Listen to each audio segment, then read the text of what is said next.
মায়া অনেক মাথা কাটিয়ে একটা বুদ্ধি বের করেছি। তুমি হীরাবার বুদ্ধি কাটাইছো? কি বুদ্ধি? আমার মায়ার প্রেসার নেমে গেছে।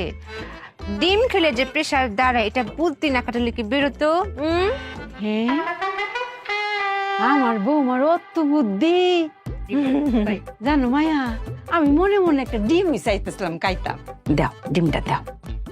কায়ালান আমার মাথার জোরটি চুল তুমি যেন দিন বাঁচো গো। হ্যাঁ, আমার কত লক্ষ্মী বউ, অত সুন্দর করে ডিমটা করছো কাই। হ্যাঁ,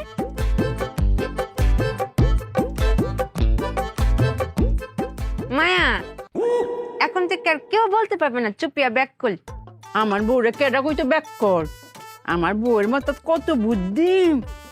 আমার প্রেশার কমে গেছে, আমার লাগে ডিম লয়ে আই পড়ছে।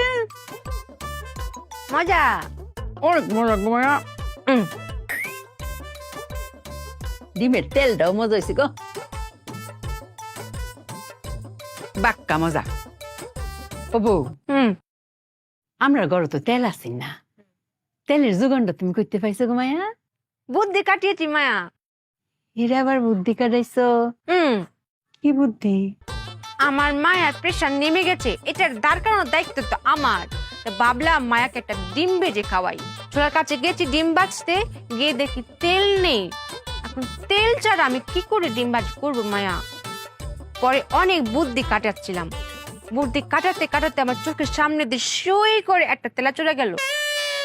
তখন আমার বুদ্ধিটা খুলে গেল মায়া, যে এর নাম তেল চোরা কেন?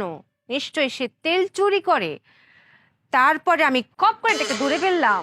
তারপর ভাবলাম যে একটা দিয়ে তো হবে না, আমি প্রত্যেকটা কোনায় কোনায় চিপে চিপে সবগুলো তেল চোরাদের খুঁজে বের করলাম। বিশ্বাস করেন মায়া, আমি একটা তেল চোরাকে বাকি রাখি নাই, সবগুলোকে ধরেছি। ধরে একটা কড়াই রেখেছি, রেখে যে আগুনটা দিয়েছি না মায়া, এতগুলো তেল বেরিয়েছে না মায়া, পুরো 1 লিটার হবে।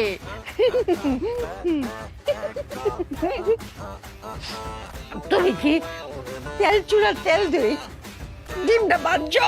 এই তো মায়া, আমি একটা পেট্রোলের মতো কথা বলেছি। খালি কি ডিম ভাজা, মাছ মাংস তরকারি সব হবে। আমি চুপিয়া যতদিন এই সংসারের বুকে বেঁচে আছি আর কোনোদিন তেল কিনতে হবে না মায়া।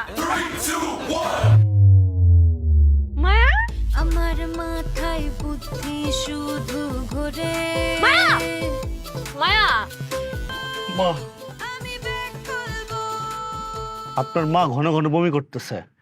সমস্যাটা কি হইতে পারে? আপনার কি মনে হয়? ও মা, আমার মা কেন বমি করতেছে সেটা যদি আমি জানতাম তাহলে কি আপনারা ডাইকে নিয়ে আসতাম? আপনার কথা হয়। আপনার চিকিৎসা হয় না, চিকিৎসা করা। উপস্থিত